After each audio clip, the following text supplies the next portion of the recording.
Selamat pagi Bapak Ibu yang terkasih dalam Tuhan Yesus. Shalom. Haleluya. Apa kabar Bapak Ibu? Luar biasa. Luar biasa.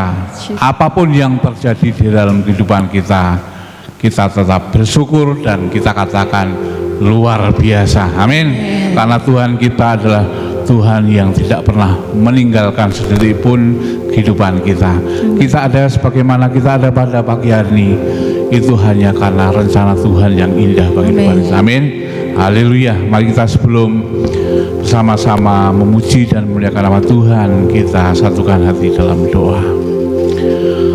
Tuhan Allah Bapa kami yang bertata di dalam kerajaan sorga yang kudus dan mulia, segala puja dan puji syukur kami panjatkan ke hadapan-Mu pada pagi hari ini. Kami rindu Tuhan, bersyukur lewat puji-pujian yang akan kami persembahkan di dalam hadapan-Mu Tuhan.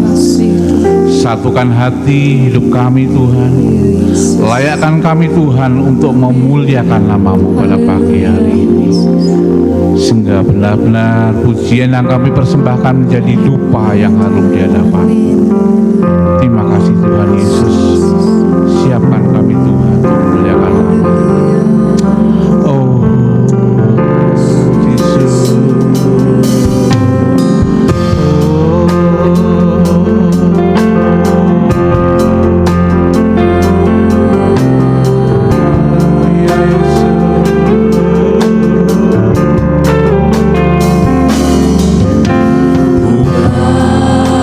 dan kemuliaan-Mu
sebut semua untuk bangkit berdiri, kita katakan Tuhan kita tinggikan Engkau pada pagi hari ini.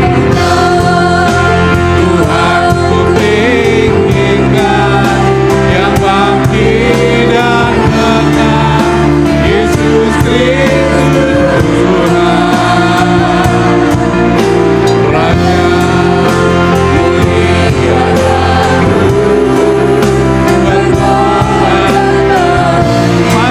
jiwaku bersujud,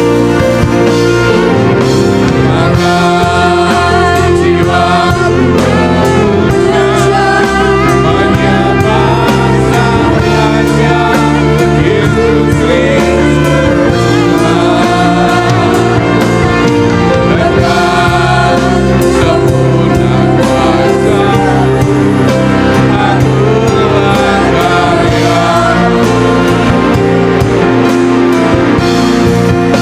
Yesus Kristus Tuhan. Oh haleluya, Engkau sungguh baik Tuhan, kasih-Mu begitu luar biasa. Tiada satupun kasih-Mu yang berubah. Oh, tiada satupun yang luput dari karya kasih-Mu yang mulia. Bagi-Mu segala pujian, hormat, kemuliaan, tiada luput kasih Tuhan.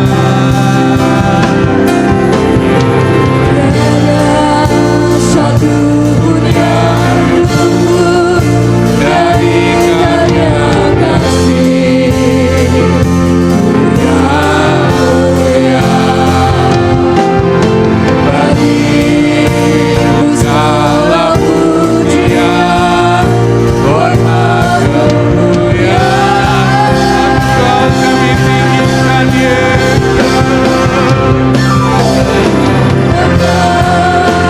Tuhan ku tinggikan yang bangkit dan menang, Yesus Kristus Raja mulia dan berkorban, maka jiwaku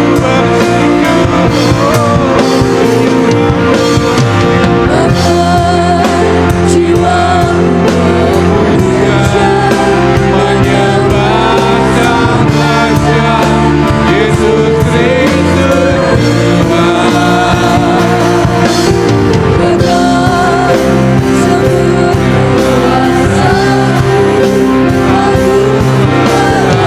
Lagi dikatakan ku tinggikan nama-Mu Yesus.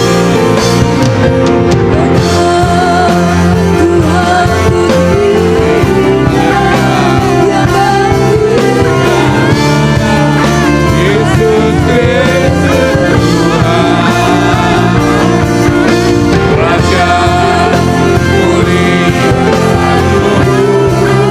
dan berkorban, maka jiwaku bersujud menyembah. Jiwaku memuja menyembah Sang Raja, Yesus Kristus Tuhan, benar sempurna kuasa-Mu, agunglah karya-Mu, Yesus Kristus,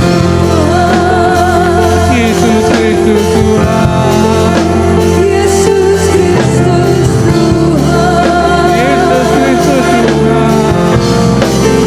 Yesus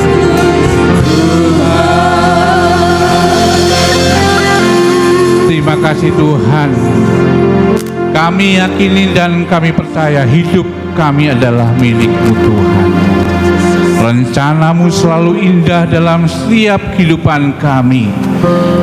Maka dari itu Tuhan Yesus, kami bersyukur padamu Tuhan, karena Engkau begitu baik dalam kehidupan kami, sehingga pada pagi hari kami ingin mempersembahkan pujian yang terbaik, sehingga menjadi dupa yang harum di hadapan-Mu Tuhan, sehingga dapat menyenangkan Engkau Tuhan Yesus. Terima kasih Tuhan, siapkan hati kami untuk memuji lebih lagi, karena kami percaya di dalam pujian ada kuasa yang luar biasa. Hanya di dalam nama Tuhan kami Yesus Kristus yang siap semua memuji. Katakan amin. Puji nama Tuhan. Haleluya.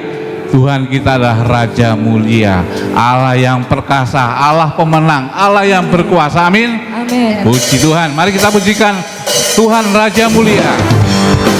Haleluya.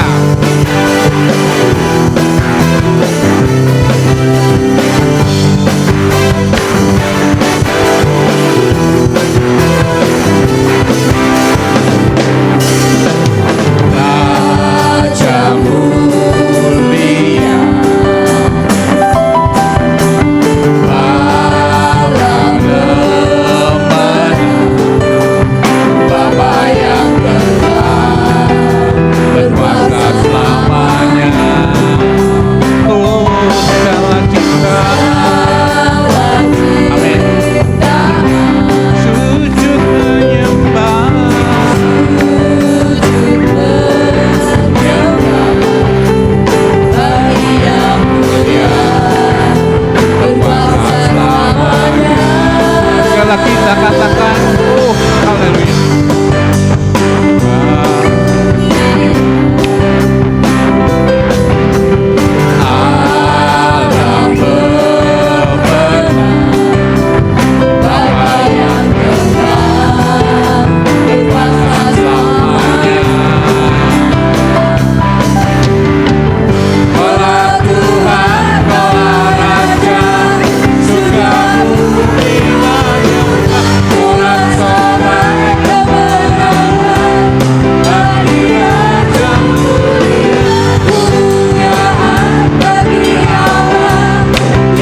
Raja mulia, kuasa-Mu luar biasa Tuhan.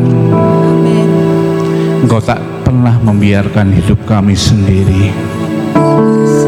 Haleluya. Saudara yang kasih dalam Tuhan, saat-saat ini keadaan dunia yang tidak menentu ini menjadikan kita khawatir, menjadikan kita takut.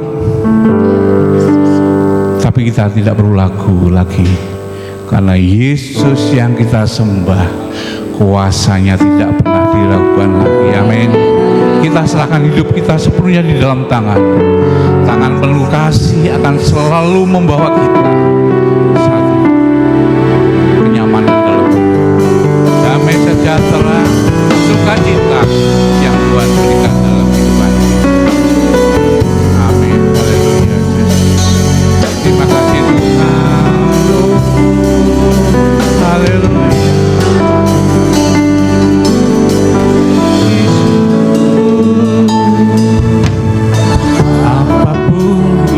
Terjadi dalam hidupku ini, tak pernah ku ragukan kasih-Mu Tuhan.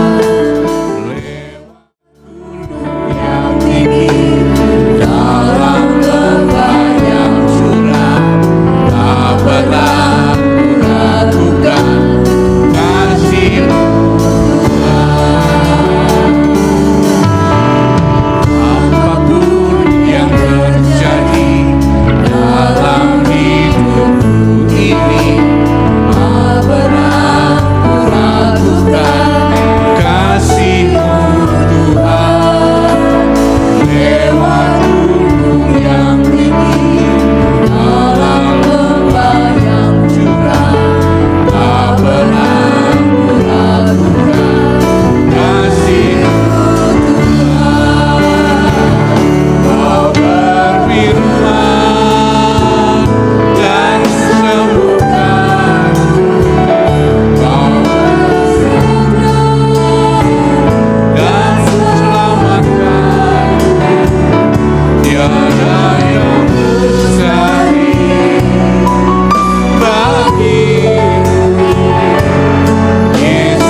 Carilah kerajaan Allah dahulu, maka semuanya akan dicukupkan. Inilah janji Tuhan yang luar biasa dalam setiap kehidupan kita. Oh Yesus. Amin. Dalam lembah yang curam, tak pernah meragukan kasih-Mu. Mari kita undang semua bangkit berdiri.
alam sorga, pada pagi hari ini kami kembali menghadap hadirat-Mu Bapa.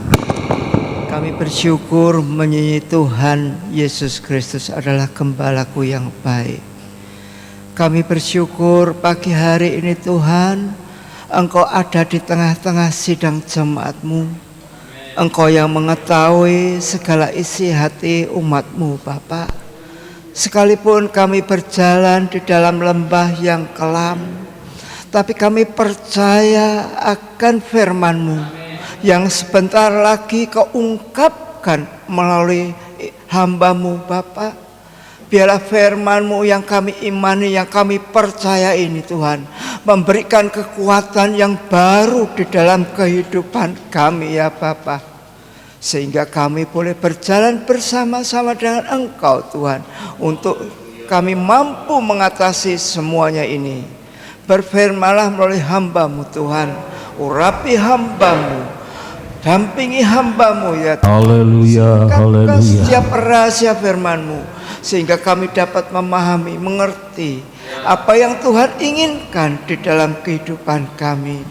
Terima kasih Bapa. Kami siap menyambut kebenaran firman-Mu hanya di dalam satu nama, Tuhan Yesus Kristus Gembalaku yang baik. Amin.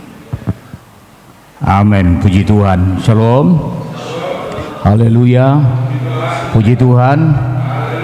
Kita bersyukur pagi hari ini oleh kemurahan Tuhan, ada waktu bagi kita untuk bersama-sama beribadah memuliakan Tuhan. Bapak Ibu Saudara, kalau kita membaca Alkitab, maka kita akan menemukan penekanan mengenai kekudusan yang harus dimiliki oleh setiap orang yang percaya. Nah, saudara-saudara, Billy Graham dalam bukunya dia menulis bahwa menjalani hidup Kristen berarti berupaya keras untuk mengejar hidup yang kudus. Masih dalam tulisan Billy Graham, dia berkata bahwa hidup Kristen, kehidupan Kristen dan kekudusan adalah hal yang tidak bisa dipisahkan, harus menjadi warna hidup kita. Kristen berarti kudus. Nah, di dalam 2 Korintus pasal 7 ayat yang pertama, tolong dibaca, kita baca itu, tolong ditampilkan. 2 Korintus pasal 7 ayat 1. Kita baca bersama-sama setelah hitungan yang ketiga, 2, 3. Saudara-saudaraku yang kekasih, karena kita sekarang memiliki janji-janji itu, marilah kita menyucikan diri kita dari semua pencemaran jasmani dan rohani, dan dengan demikian menyempurnakan kekudusan kita dalam takut akan Allah. Silakan duduk kembali. Bapak Ibu yang dikasihi Tuhan,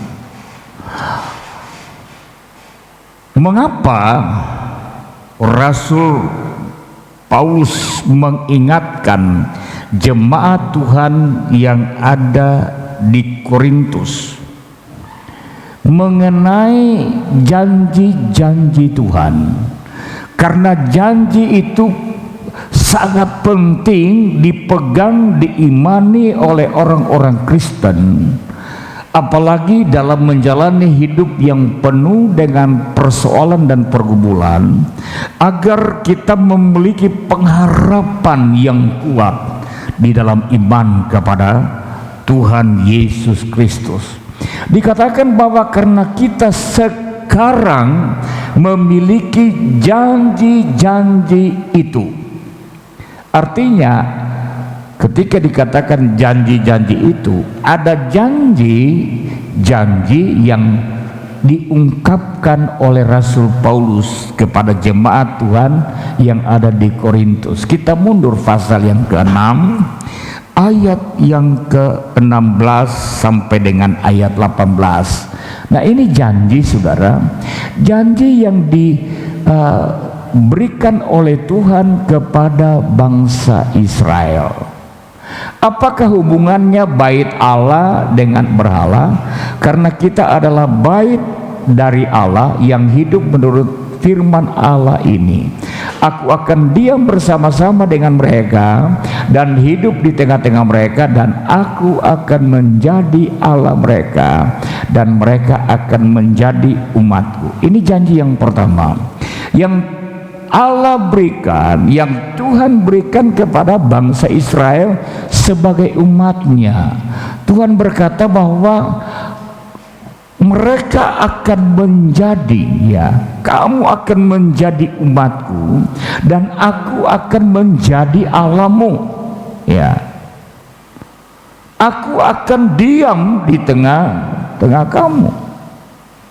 Saudara-saudara, kemudian janji yang kedua, janji yang kedua ayat 18 diloncat, dan aku akan menjadi bapamu dan kamu akan menjadi anakku laki-laki dan anak-anakku perempuan. Demikianlah firman Tuhan yang Maha Kuasa.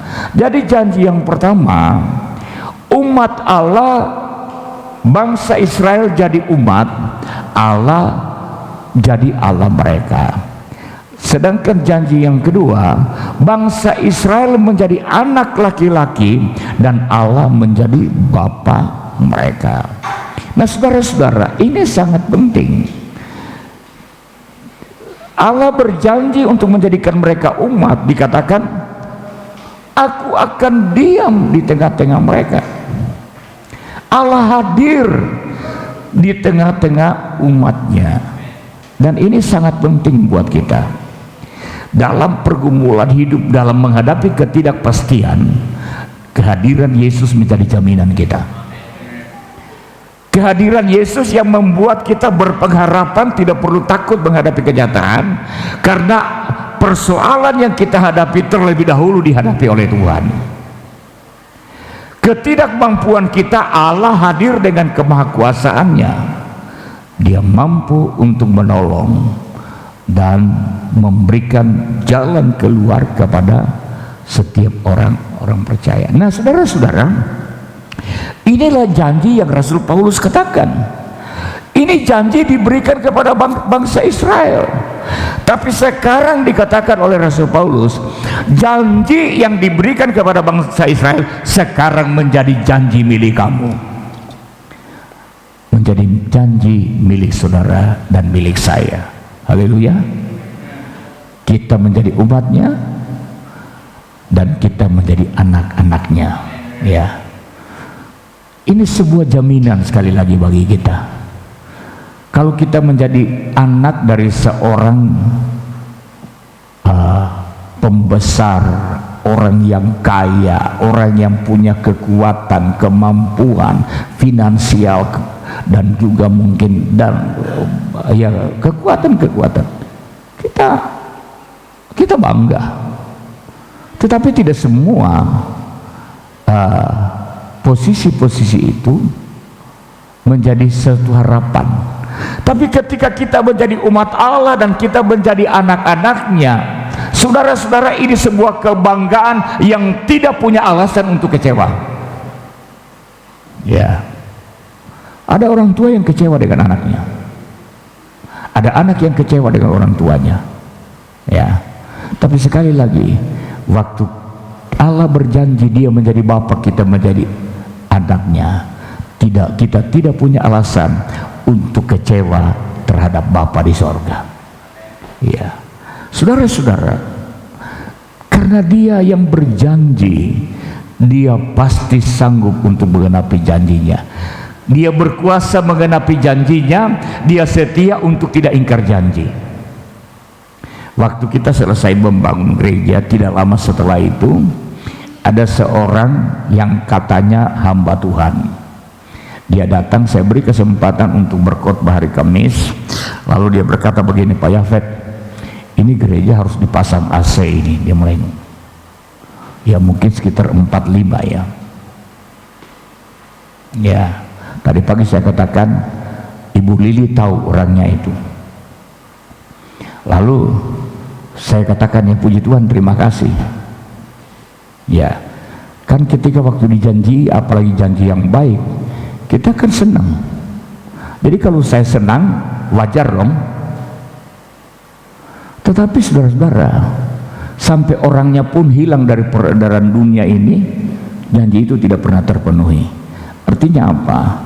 Manusia berjanji, tapi kemungkinan untuk ingkar itu besar. Tapi kita bersyukur bahwa kita punya Allah sebagai umat, kita punya Bapa sebagai anak-anak Allah, saudara-saudara, yang tidak pernah ingkar janji. Ya. Dan di dalam Tuhan tidak ada kemustahilan dan tidak ada keingkaran. Haleluya.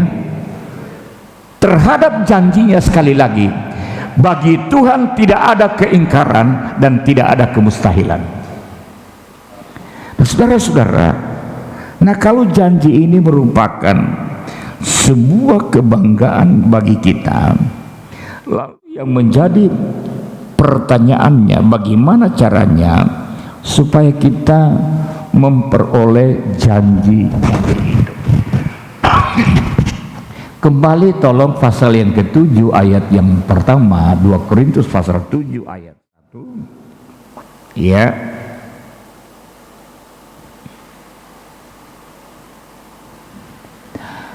Saudara-saudaraku yang kekasih, karena kita sekarang memiliki janji-janji itu, perhatikan, marilah kita menyucikan diri kita dari semua pencemaran jasmani dan rohani, dan dengan demikian menyempurnakan kekudusan kita dalam takut akan Allah.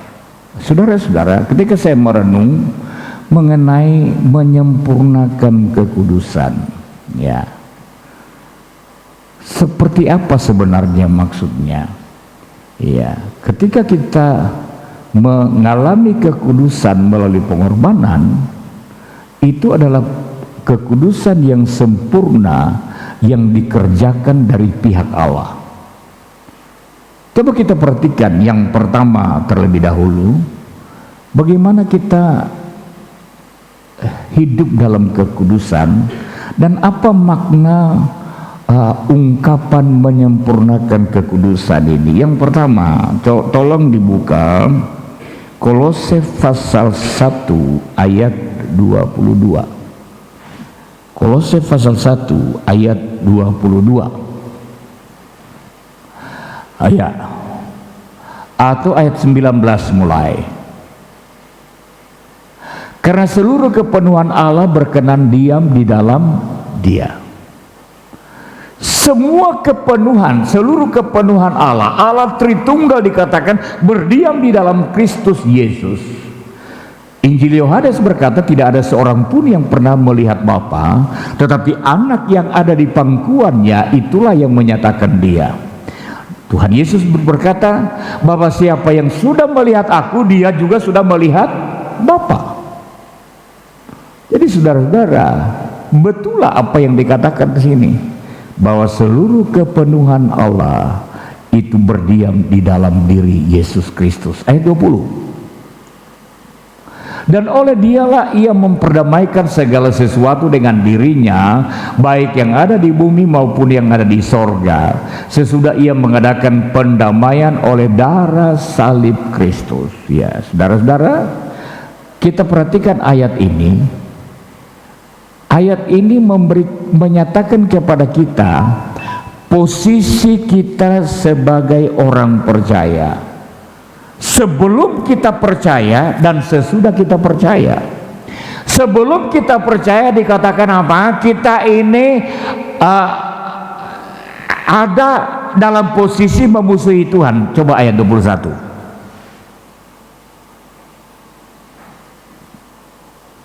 Ayat 21.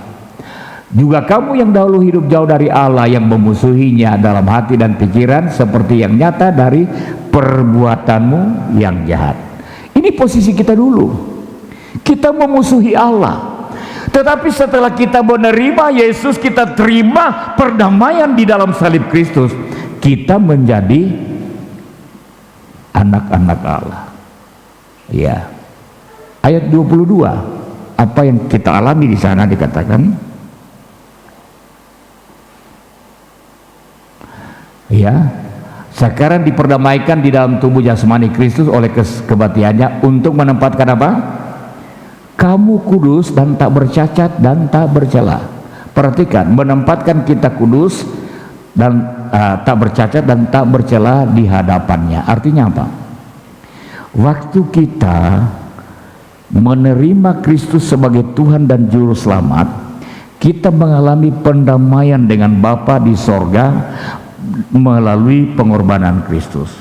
Dan dalam hal kita menerima pendamaian itu, sekaligus kita menerima pengampunan. Pengampunan dikatakan yang menempatkan kita kudus di hadapan Tuhan. Jadi waktu kita percaya, kita kudus enggak? Halo, kita sudah kudus enggak? Ya, kita sudah kudus loh.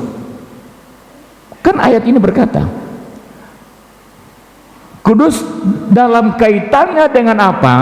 Kita mengalami apa yang namanya pengampunan dosa.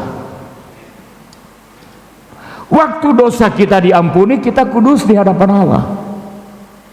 Tapi ternyata apa yang disampaikan oleh kitab 2 Korintus tadi, kita masih perlu mencapai kekudusan yang sempurna melalui apa? Penyucian dari pencemaran jasmani dan rohani. Ya, kita masih perlu alami itu, saudara. Nah, kita akan perhatikan, saudara-saudara, menyucikan atau membersihkan. Ya, kata yang kita temukan di dalam 2 Korintus pasal 7 tadi, ini dipakai kata riso, ya, kata riso artinya apa? Ya, membuat seluruhnya bersih, membuat seluruhnya bersih. Dan kata riso sendiri itu merupakan sebuah kata sifatnya aktif tunggal, sehingga kalau kita maknai artinya aku membersihkan diri. Nah, ini bukan sesuatu yang terjadi sekarang, tetapi merupakan suatu proses yang terus menerus kita upayakan, kita lakukan, sehingga kita mengalami apa namanya penyucian secara jasmani raga kita. Nah, saudara-saudara, penyucian secara jasmani dan rohani dikatakan dari pencemaran. Kalau kita perhatikan dalam terjemahan King James, maka apa yang dikatakan pencemaran di situ memiliki makna kekotoran. Kekotoran di dalam penjabaran pengertian kekotoran di situ adalah percabulan dan kemesuman. Ya, percabulan dan kemesuman. Nah, saudara-saudara, kenapa Paulus mengingatkan hal ini? Di zamannya Paulus, Korintus merupakan sebuah kota metropolitan yang sangat maju, sehingga masyarakat Korintus ini karena Korintus merupakan sebuah kota pusat keilmuan, maka secara intelektual mereka jadi angku. Mereka angku.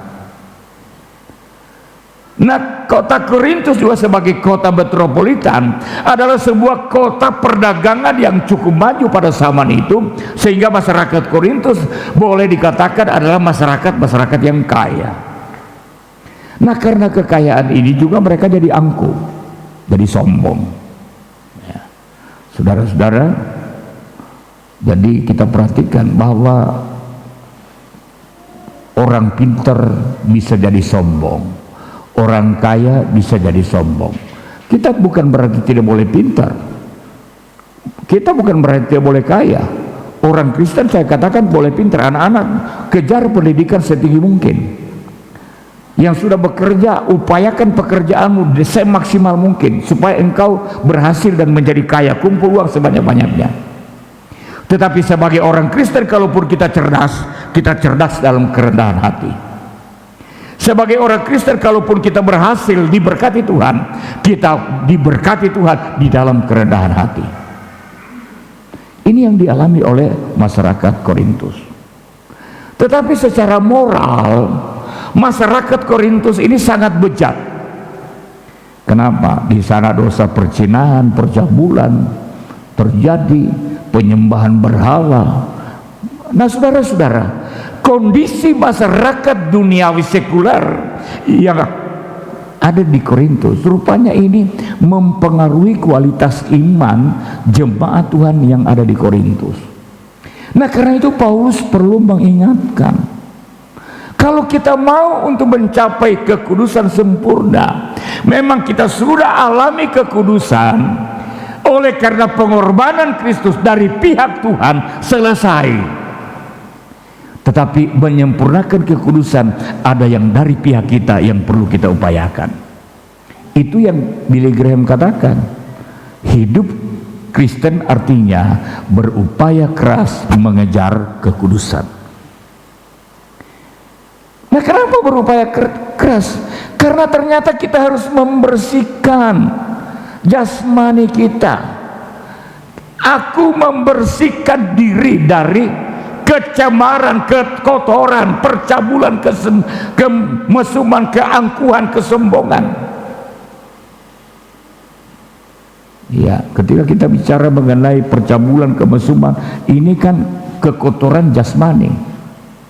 Dan ketika kita berbicara mengenai keangkuhan, kesombongan, perselisihan dan lain sebagainya, ini kan kecemaran, kekotoran rohani. Ini harus dibersihkan, dikatakan. Harus dibersihkan. Jadi saudara-saudara,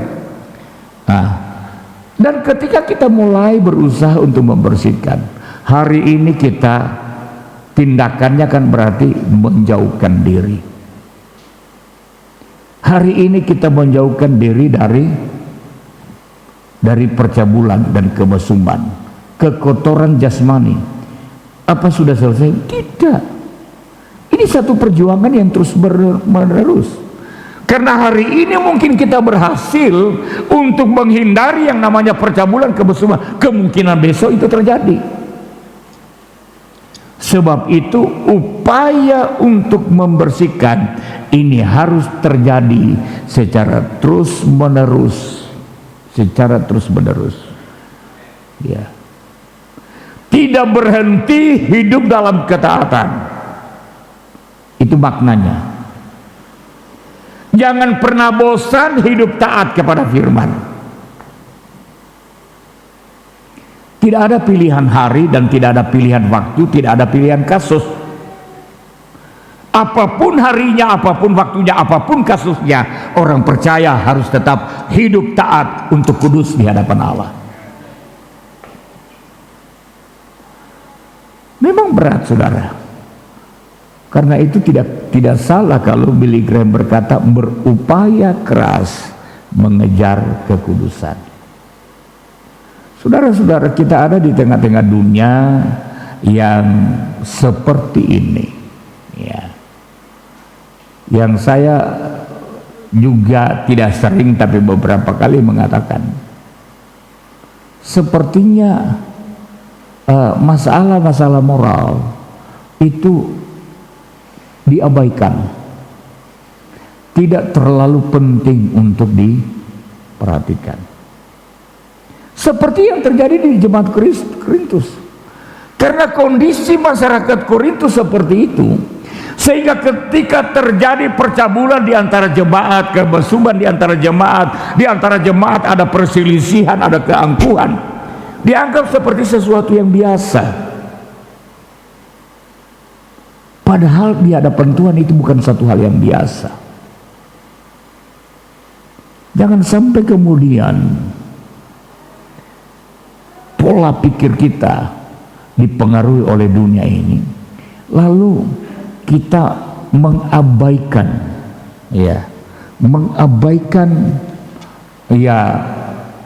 penegakan firman dalam hidup kita sebagai anak-anak Tuhan. Maka kalau boleh kita mengambil sebuah sikap, bukan kalau boleh, seharusnya kita ambil sebuah sikap. Hal seperti ini boleh terjadi kepada masyarakat dunia, tapi sebagai anak-anak Tuhan, saya hidup taat dan berkenan kepada Tuhan.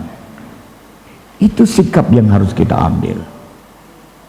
Nah, kalau kita secara terus-menerus menolak semua yang najis, menolak semua yang tidak berkenan kepada Tuhan, saudara-saudara, kekudusan dari pihak Tuhan dalam penebusan, maka kita lengkapi kekudusan kita dengan tidak berbuat dosa.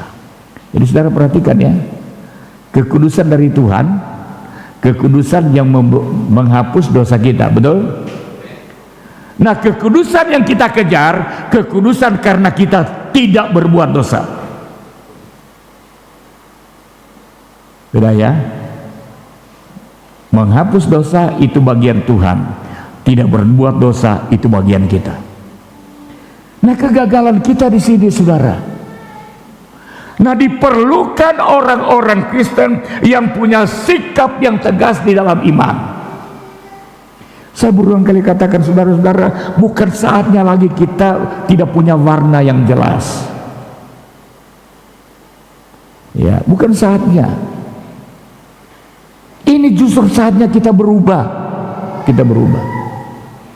Bukan saatnya lagi kita hidup sebagai anak Tuhan, tetapi kita terus hidup dengan cara-cara duniawi.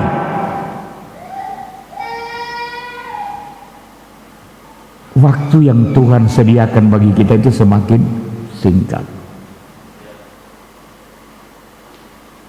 Kita tidak pernah tahu, saudara. Ya, kita tidak pernah tahu kapan umur kita akan berakhir. Kita nggak pernah tahu. Walaupun saudara-saudara, secara keilmuan orang sedang berupaya untuk mencari tahu rahasia umur panjang. Jadi di Amerika, Virginia dengan kawan-kawannya berusaha untuk meneliti rahasia untuk memperpanjang usia dari 70 tahun bisa ditambah sampai 10 tahun lagi. Ya. Dengan cara apa?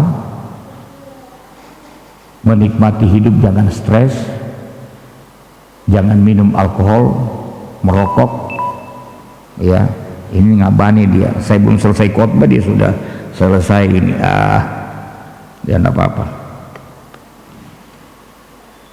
Ini saudara-saudara, berusaha untuk mencari tahu umur panjang, rahasia umur panjang. Masyarakat Jepang, khususnya di kota Okinawa. Okinawa ini di mana, saudara?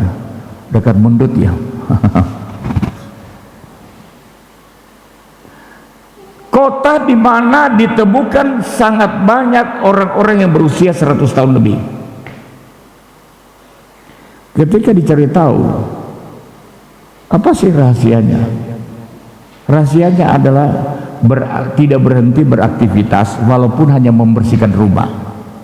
Nah, karena itu kalau sudah tambah umur jangan berhenti nyapu, saudara, yang kasih nyapu rumah. Nyapu apa nyanyi? Hatiku penuh nyanyian.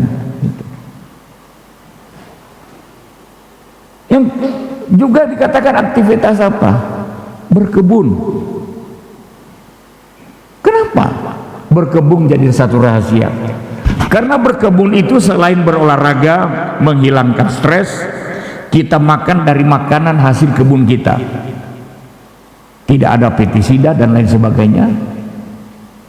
Kita makan makanan sehat. Rupanya itu rahasia apa? Masyarakat yang ada di Okinawa. Makanya kan saya ngomong waktu lalu tuh, punya halaman sekarang daripada ditanami bunga, sekarang bunga ada laku, saudara. Dulu yang namanya apa namanya? Gelombang cinta. wah lakunya luar biasa ya, sehingga semua orang tanam gelombang cinta termasuk pendeta ya. Sampai teman saya punya kembang gelombang cinta itu, dia tidak mengerti kalau kondisi bunga gelombang cinta ini sudah jatuh ya, harganya sudah jatuh. Dia kunjungi teman pendeta yang ada di Semarang, dia lihat kok enggak dulu, kita borong kami wae. Nah, ini karena pendeta di Semarang ngerti, sudah mulai ya wis kono dicukup ya, dia bayar.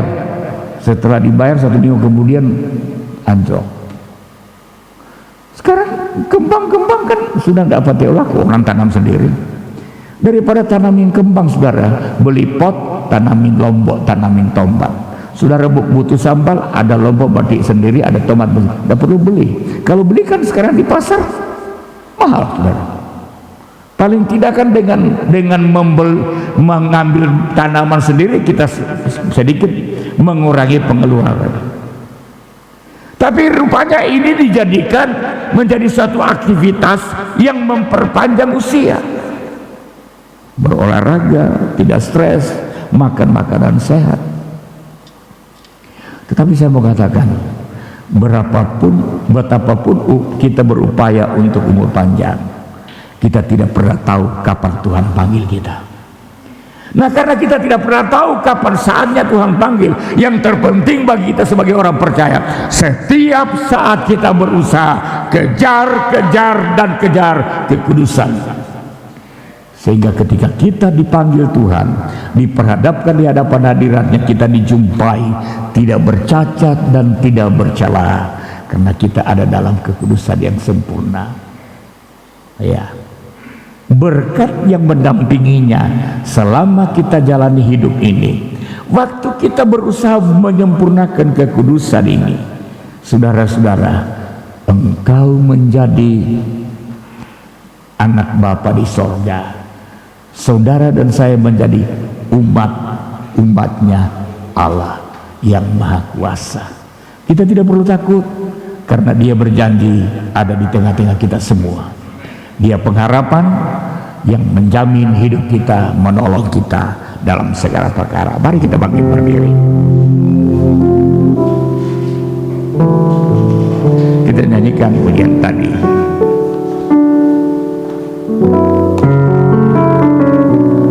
Ketika ku jalani kehidupan ini, ketika ku jalani kehidupan ini, Jalan mana yang harus ku pilih? Ku tahu ku tak mampu, ku tahu ku tak sanggup. Kau Tuhan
menjalani hidup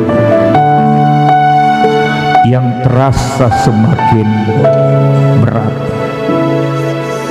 Kita diposisikan sebagai pejuang-pejuang yang harus berupaya keras untuk menang, meski tantangan yang kita hadapi tidaklah ringan. Bahkan terkadang kita tersudut, terpojok, terhimpit, tidak berdaya. Kita merasa tidak mampu menghadapi persoalan, tetapi Dia Bapa yang mengasihi. Tangannya terulur, membelai. Dengan suara yang lembut Dia berkata, "Anakku, aku mengasihimu." Dia belai dengan tangan yang lembut. Biar sebagai Allah Dia berkata, "Aku ada di tengah-tengah engkau. Aku ada di dalam rumah tanggamu. Aku ada dalam pekerjaanmu. Aku ada dalam persoalanmu. Aku tidak biarkan engkau seorang diri." Kita berterima kasih karena Dia Allah yang memperhatikan. Saya hanya ingin membangkitkan semangatmu. Imani Tuhan tidak tinggalkan engkau. Imani Tuhan, percaya Tuhan sanggup untuk menolong kita. Haleluya, haleluya.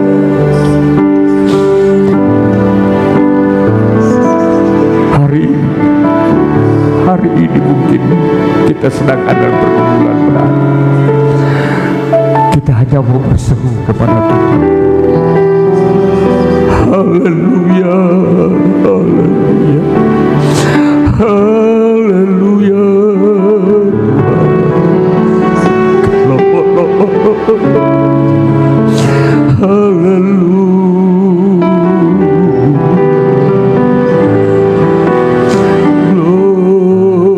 Sembah Dia, sembah Dia. Haleluya. Semua menyembah Dia. Haleluya, haleluya, haleluya.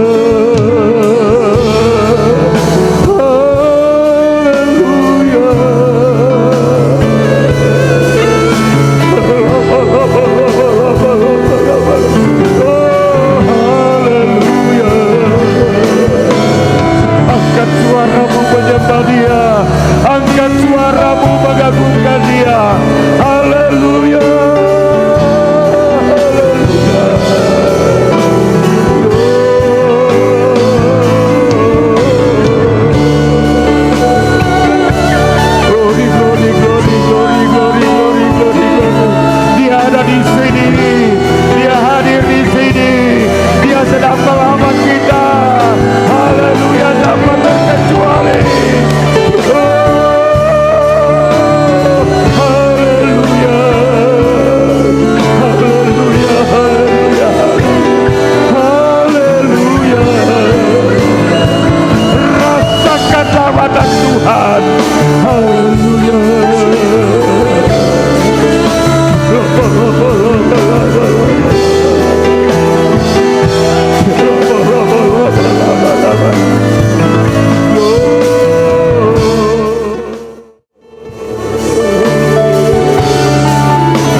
tampil ke depan. Dan ku tahu nama dalam, dan ku tahu betapa dalam kasih-Mu. Beri kemuliaan bagi Tuhan. Haleluya, haleluya. Terima kasih Tuhan. Sebentar kami akan makan minum tubuh dan darah Kristus, sehidangan di meja kudus. Berkati roti dan anggur, dan biar kami semua menerima kekuatan baru. Kami semua dipulihkan, kami alami mujizat. Haleluya. Terima kasih Tuhan. Puji nama-Mu, dalam nama Tuhan Yesus kami sudah berdoa. Haleluya, amin. Salibnya, salibnya.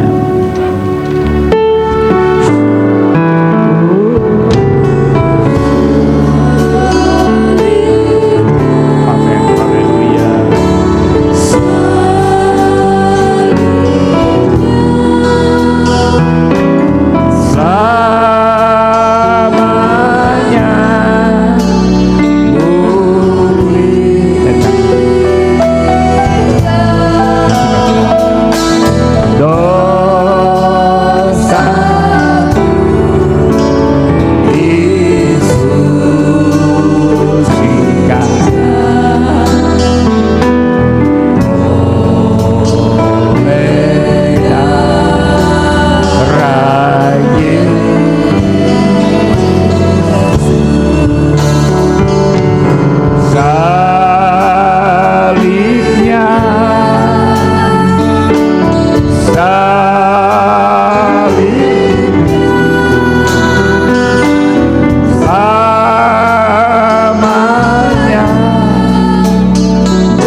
Salibnya,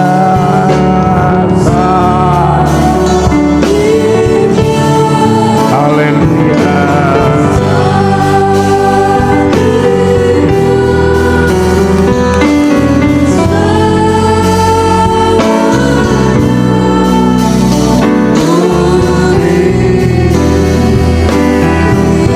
Angkat roti pada tangan kanan. Satu,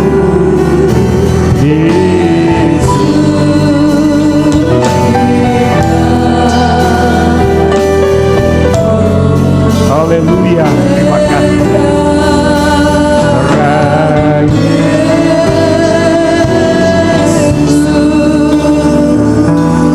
Saya yakin semua sudah membaca ayat yang tertera di dalam roti perjamuan. Imani ayat itu merupakan bagian berkat Allah melalui firman yang Tuhan sedang berbicara secara pribadi kepada kita. Terima kasih Tuhan buat firman. Dengarkan firman Tuhan dan siapkan hati untuk menerima tubuh dan darah Kristus. Sebab apa yang telah kuteruskan kepadamu telah aku terima dari Tuhan, yaitu bahwa Tuhan Yesus pada malam waktu ia diserahkan mengambil roti, dan sesudah itu ia mengucap syukur atasnya. Ia memecah-mecahkannya dan berkata, inilah tubuhku yang diserahkan bagi kamu. Katakan amin. Perbuatlah ini menjadi peringatan akan aku. Saudara yang dikasihi Tuhan, firman Tuhan berkata bahwa roti yang kita tinggikan pagi ini adalah tubuh Kristus yang diserahkan bagi kita, dipecah-pecahkan bagi kita, disalib karena kita. Kita mau terima dengan iman di dalam nama Tuhan Yesus Kristus. Kita makan. Haleluya. Terima kasih Tuhan.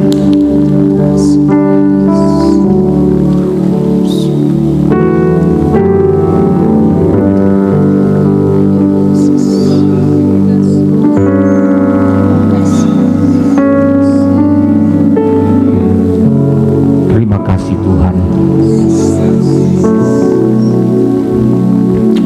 Haleluya. Angkat cawan tinggi-tinggi pada tangan kananmu.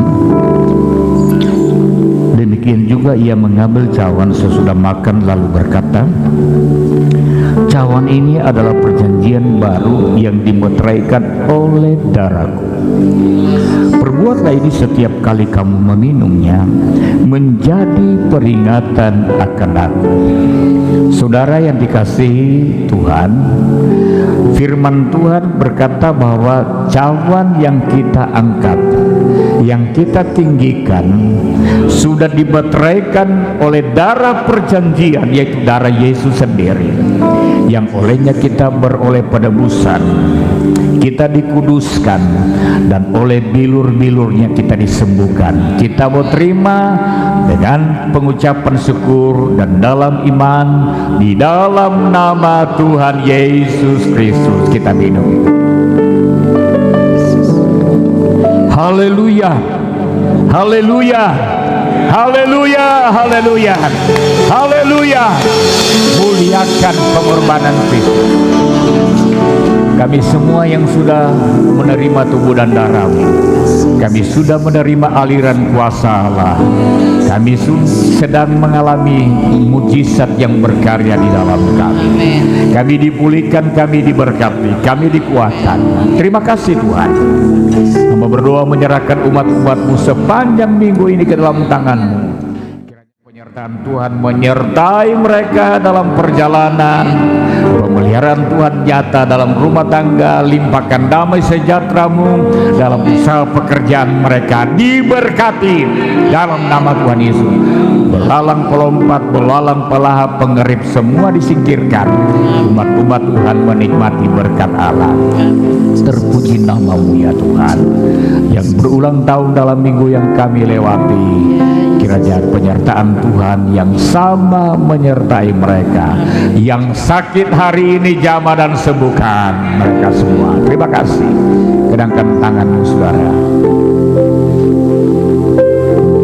Saudara-saudaraku yang dikasihi dan diberkati Tuhan, pulanglah, bawalah berkat damai sejahtera dari Allah Bapa, kasih sayang di dalam Yesus Kristus Tuhan, penyertaan Roh Kudus ada bersama-sama dengan kita pagi ini sampai selalu.